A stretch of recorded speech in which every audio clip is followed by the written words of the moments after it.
Ate Manilyn, nakita mo yung sinare ko sa Facebook? Tungkol saan yun? Ano ka ba? Basta nga, kuya.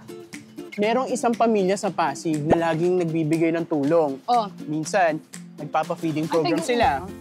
Minsan naman nagdo-donate sila sa Home for the Aged. Ay, wait lang. Check mo. Check ko nga. Ay, ang galing naman. Diba? Nakakataba naman ng puso to. Saan kaya nila nakukuha yung motivation nila para gawin to, tumulong sa kapwa? Diba? Naisip ko. Of course! Siyempre, aalamin natin yung kwento nila tapos ipapakilala natin kay Kuya Alan.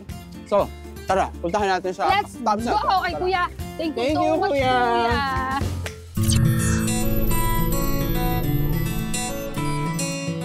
Ako si Lisa Redulla, Chairman of TCLC, TNVS Community Leaders Council. Isa po ako sa mga partners ni Maria Cristina na founder po ng Share a Hope Philippines. Ang TCLC po, ito po ay binubuo ng iba't ibang TNVS driver groups dito sa Metro Manila. So sa mga feeding projects po ng Share a Hope, kami po yung nagpapadala ng bigas, containers, and then sumasama din kami sa pagdidistribute. Ako po si Pauline Aviles. Isa ako sa natutulungan ni Share a Hope PH. Nagpe-prepare po ako ng pack lunch. So, homemade Shanghai, cookies, mga ganyan po. Pastries, yun po yung mga binibigay na. For example, magbibigay ako in the next month. Kailangan ko siyang bigyan ng fund or mag-save ako for that occasion.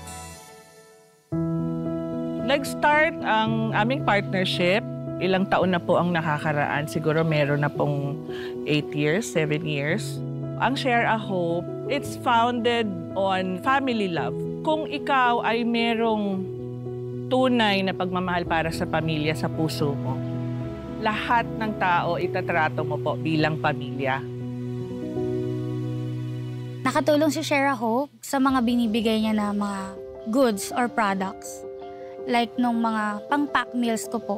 Mas malaki po yung naging difference niya eh. Kasi dati, kung occasionally, birthdays, ganyan lang. Ang nangyayari po ngayon is, weekly na po eh. Para sa akin kasi sobrang halaga na yung binibigay niyang tulong. Of all the projects po na pinagsamahan namin ni Share a Hope, siguro ang pinaka-nagmarka sa amin, umakyat po kami sa kabundukan ng Daraitan para maipaabot po yung mga tulong na dala namin. Nakapagbigay po kami ng kakaibang bangka para doon sa tribo na nandoon sa itaas. Last year po, meron po akong isang street dweller. Namumulasi po sila. Nabigyan po namin sila ng grocery pack tsaka ng small amount. Then si Share a Hope, nagbigay siya ng mga frozen meats.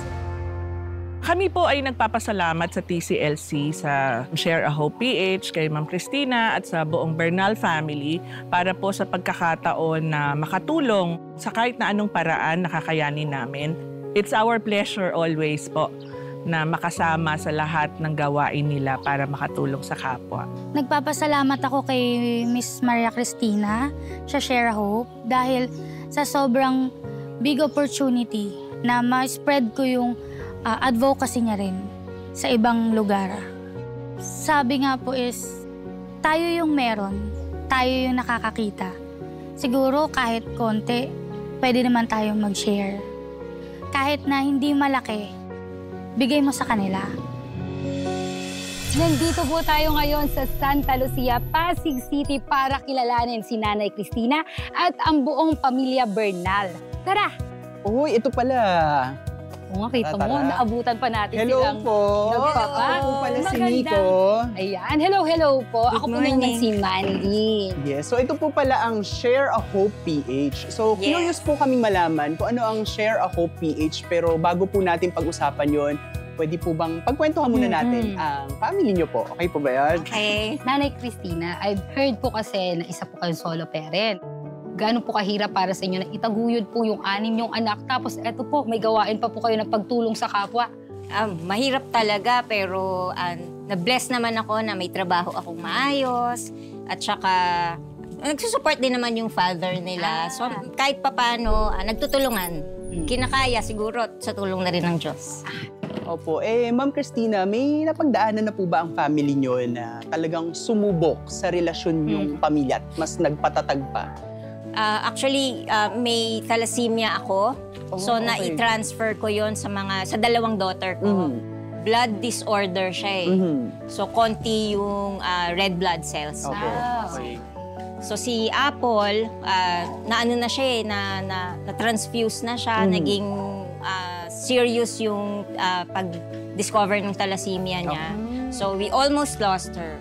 Kaya namin siguro ginagawa na rin to as Thanksgiving na rin. Para pala itong Nico, pangalawang buhay na ni... Oo nga eh. Yung pangyayari yun, paano nabago ang buhay niyo? Naging mas solid kami kasi syempre marami sila. So yung fear mo din na mabawasan kayo, di ba? Opo. As a family din po, since meron nga po akong thalassemia, so alam na rin na po namin yung mga bawal, mga dapat inumin, kainin, ganyan. So naging pati rin po yung family, naging aware na rin po sa health nila. Kailan po o paano po nagsimula yung mga ganitong gawain nyo na naisipan nyo pong tumulong sa kapwa nyo tapos meron pa po kayong hinaharap na problemang ganyan? Kahit na noon, gagawa na namin to through birthdays nga at saka yung Thanksgiving namin. Pero yung catalyst nito talaga is yung pagputok ng Taal Volcano. And then right after Taal Volcano, COVID na di ba? Since yung work ko is related sa medical field, so nakakalabas ako, nakakapasyal ako sa mga hospitals. Nakita nung mga kaibigan ko na nagbibigay ako ng food pack sa mga frontliners. Yung mga supplier na kaibigan ko, pinadalhan ako ng mga medical tools. Yan, face shield, face mask, glove box, marami. And up until now, we do medical mission, feeding sa mga schools, sa mga nasunugan, street dwellers, street children, distressed communities. We also do vegetable rescue sa mga farmers. Gaano po kahalaga para sa inyo na buong pamilya po kayo na sama-samang gumagawa po nitong pagtulong na to? Ako masaya ako na involve yung mga anak ko. So I am proud that my children are doing what I do. Ano po yung mga role nila? Mga ambag ng bawat isa. So start po tayo kay Graves. Ayan. Ako po nag-assist sa kanila, nag-edit po ng mga kailangan i-shoot. Sa akin naman po, I work sa likod ng activities back. Kasi hindi po ako nakasama mostly ng mga activities. So kapag hindi po ako nakasama, ako yung nagko-connect with other volunteers. Ako naman po, ako yung nag-handle sa mga, pag may mga dumadating po na goods. Ako po yung logistics. naglilista, yung mga logistics po, ako po nagbo-book. Ako naman po, kapag may time, sumasama ako sa repacking. Sa mga ganito. Oo. Yun ang nakakatuwa sa pamilya nila, di ba? Kahit may pinagdadaanan sila, ang hirap nun bilang single mom. Dapat, lalo na may sakit yung anak nila, yung paano mag-survive, tapos iniisip pa nila as a whole family na tumulong sa iba. Yes. So, saan po ba dadali ng mga to? Pwede po ba kaming tumulong? Pwede ba kaming sumama sa Very much welcome. Ibibigay natin to sa mga lolo and lola na mga abandoned. Okay. So, join po kami. Yes. Okay lang? Pwede po ba? Yeah. Tara. Welcome kayo. Yes, let's Tara, go! let's go.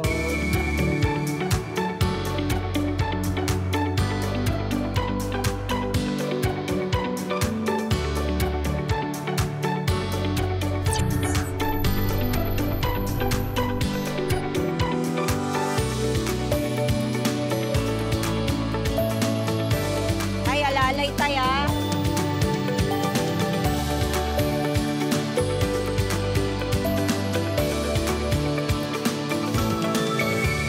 Ayan, Nanay Christina, Bernal family, at sa lahat ng nakasama po namin dito sa Friends of Kanlungan ni Maria, maraming salamat po sa pakikipagbahagi niyo po sa amin ng inyong kwento. Gusto rin po naming magpasalamat bilang partners ni Share a Hope.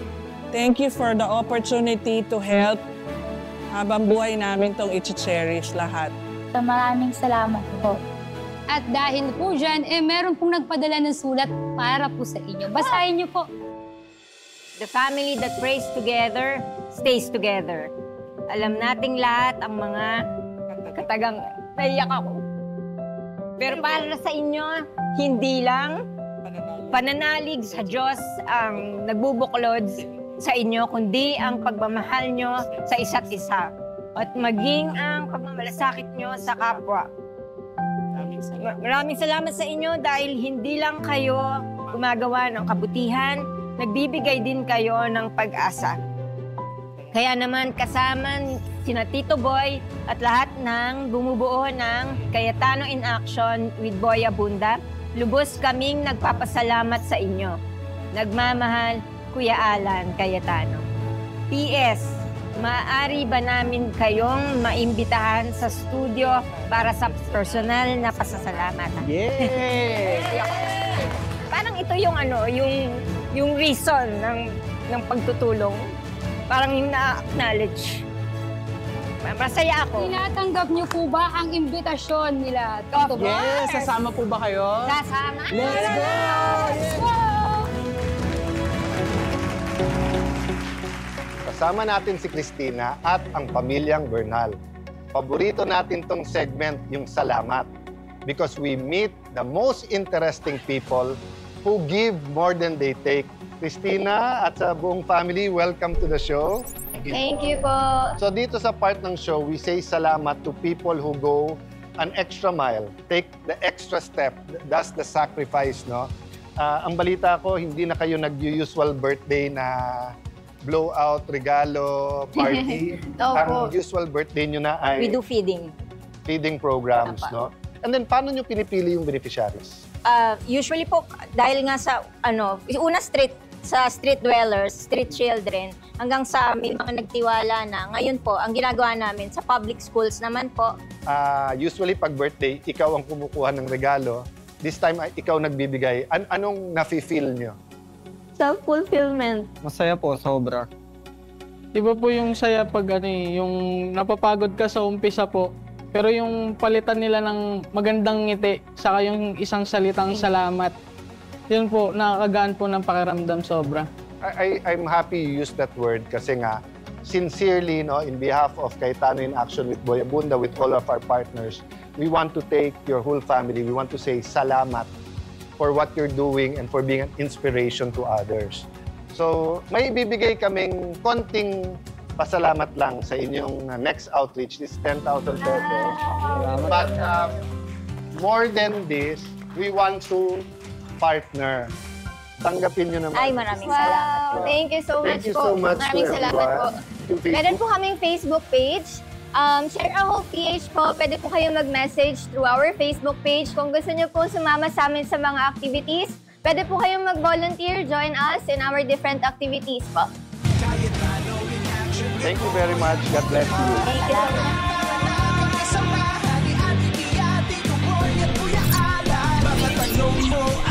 Cayetano in Action with Boy Abunda would like to thank Ensaymada from La Luna Cafe. Come home to a delicious tradition. We're located at 103 ML Quezon Avenue, Hagonoy, Taguig. 7. Visit at B6, Bonifacio High Street, BGC, Taguig.